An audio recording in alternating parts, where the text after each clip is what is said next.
Look at some of the top stories. President Donald Trump will meet Qatar's Prime Minister Sheikh Mohammed bin Abdulrahman Al Thani to discuss a US-backed Gaza ceasefire plan, including a 60-day truce, hostage release, and Israeli troop withdrawals, according to media reports.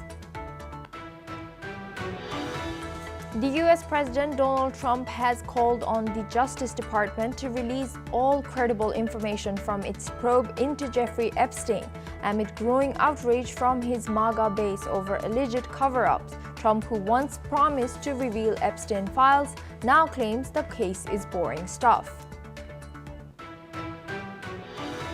Meanwhile, President Donald Trump has announced a trade deal with Indonesia, imposing a 19% tariff, down from a threatened 32% earlier. It was finalized after talks with Indonesian President Prabowo Subianto, and this deal now includes $15 billion in U.S. energy, $4.5 billion in agriculture, and 50 Boeing jets.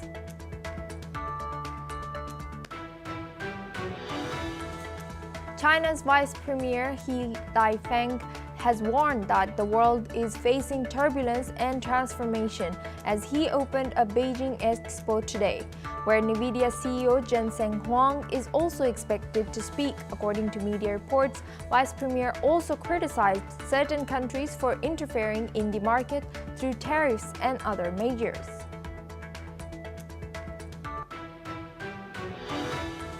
The European Union is practice of importing sustainable aviation fuel to meet emissions targets is being criticized by the International Air Transport Association for undermining environmental goals. IATA says transporting green fuel from outside Europe actually increases its carbon footprint, making the strategy counterproductive. A Brazilian prosecutor has urged the Supreme Court to find former President Jair Bolsonaro guilty of plotting a coup, marking a major turning point in the high-profile trial.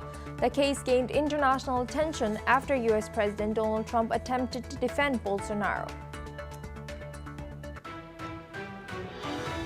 A volcano in southwest Iceland has erupted for the 12th time since 2021 as part of an ongoing series of fissure eruptions on the Reykjanes Peninsula, according to Iceland's meteorological office, while the experts warn the activity could continue for decades.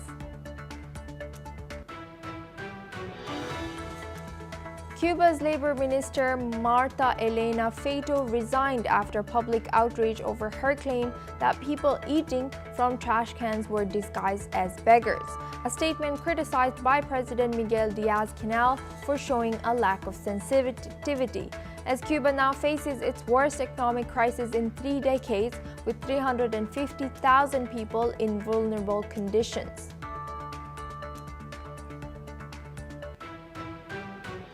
As trade talks with the U.S. remain uncertain, the European